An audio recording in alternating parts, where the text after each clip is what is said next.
我叫哈伊尔别克，来自新疆阿泰地区布尔津县的。然后这是我们家夏牧场阿公盖提草原，我们全年都在放牧。我妈妈读曼鼓励，读曼希望她人生是那种热闹的，然后鼓励的话就是什么什么花嘛。我妈早上起得特别早，大概6点吧，挤牛奶呀。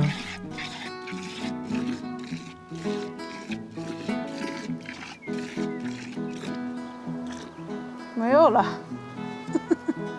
这个牛奶真的味道不一样，你跟市面上喝到的都不一样，都是我妈妈一个人在搞嘛。你晚上还要挤一次奶呀。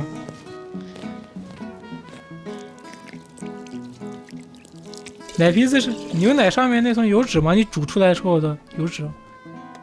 我们这边管这种我们是主食的，做面做的就这种烤出来的，你们叫面包也好，什么俄罗斯的列巴也好，什么法国的那个法棍也好，锅盔啊什么什么，拿到新疆你问新疆人，在新疆一律都叫馕。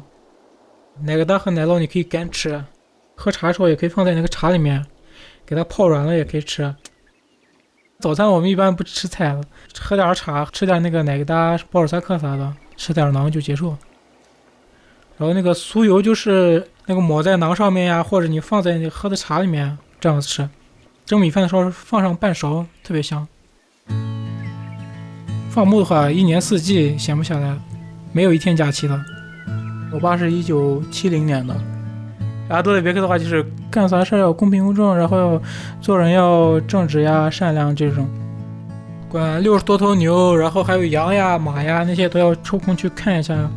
牲畜嘛就归我爸管了，然后家里事儿就是我妈在管呀，一个主外一个主内这种。羊不多，就200多只，然后马的话也不多，12、3匹，365天。我爸的话就得跟在后面呀，无论说是你冬天下雪刮风也好呀那种，然后夏天有可能会天气很热，然后有可能就是那种暴风雨啊、刮风，就这种很艰苦的。我们就是把它习惯把它放回自然嘛，那种放牧野外那种，它可以边走边吃，它那个肉质也会比较好一点。就未来肯定会消失的。比如说你说我学的专业就是畜牧呀，然后他们现在强调的就是那种舍饲嘛，就是那种公司集团那种，不是以个体户了，不是那种跟我们以前那种游牧生活。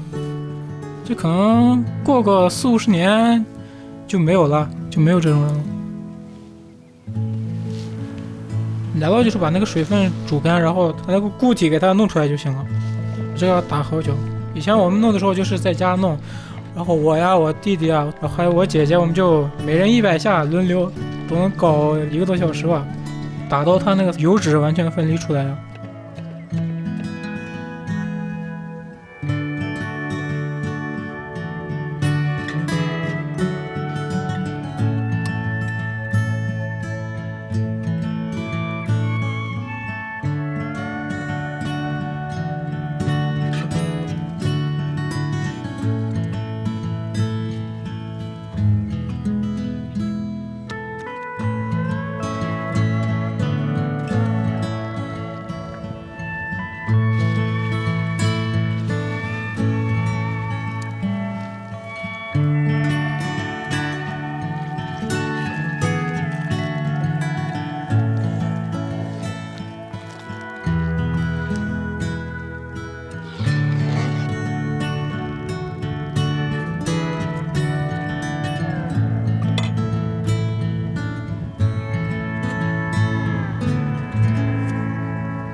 我12年级是住校的，宿舍嘛，寄宿制学校，他也不让你外出，你自己去买东西，他也不让你出去。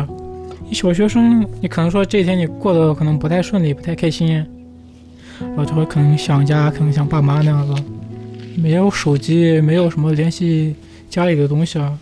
你现在的话，你想家，你想爸妈，你可以打电话呀，对吧？你当时你联系不上呀，抓一把这个奶疙瘩或者说是奶酪，你就吃。吃完以后就想家的味道，想家，想爸妈，想完以后就更想家嘛。